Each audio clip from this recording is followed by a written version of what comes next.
Welcome back, everyone. Travis Fillhart back with us today from the Allen County EMA. Today he's putting on his HAZMAT team suit and his hat today.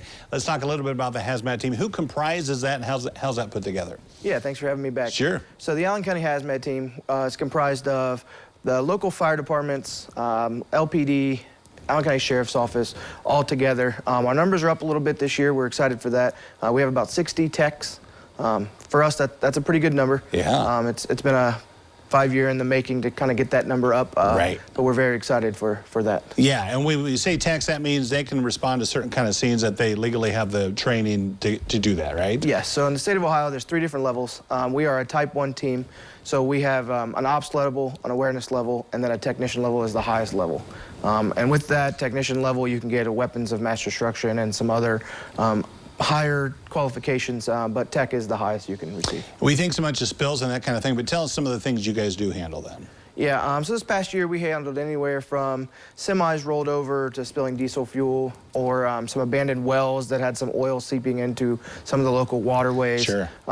It's just a multitude of different things we respond to, but we have to, train and be ready for a little bit of everything. Yeah, the biggest fear I know you guys have talked about is the unknown. If it's old tanks and that kind of thing that go back decades, trucks coming through and most of them will have a placard telling you. But is that one of the things you worry about? Okay, now first thing we have to do is assess what we're dealing with, right? Yeah, absolutely. Life safety is the #1 thing when we come up to a hazmat scene. We have to understand exactly what we're dealing with before we will even consider sending someone in.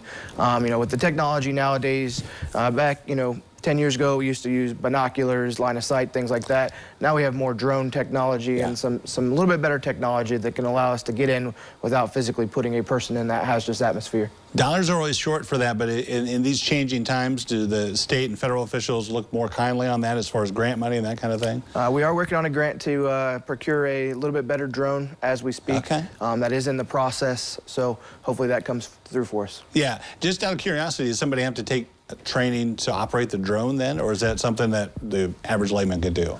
So on the hazmat side for commercial use, there is a license from the FAA that you have to obtain. But if it's just a normal person, if you will, just flying a drone for themselves, that is fine. Yeah. But for our purposes, our team members, we do have licensed pilots on the team. Gotcha. You were showing me the list of training. That's impressive. Talk about some of the ones you have coming up then. Yeah, so we're very excited for our training schedule. Beginning 2023 here, we have, with the evolution of the energized car market and being more prevalent out there, a lot of our team members wanted us to bring some type of energized vehicle, lithium battery, car fire kind of training to the area. We've partnered with UNOH. They're going to allow us to come out to their facility, kind of give us a training tutorial on their vehicles, the battery packs, the difference, how kind of fire impingement, how they act different, even on the hazmat side, coming to a spill or a fire, how to react to that. Very excited for that. We're also bringing a hazmat safety officer class, part of our type 1 team.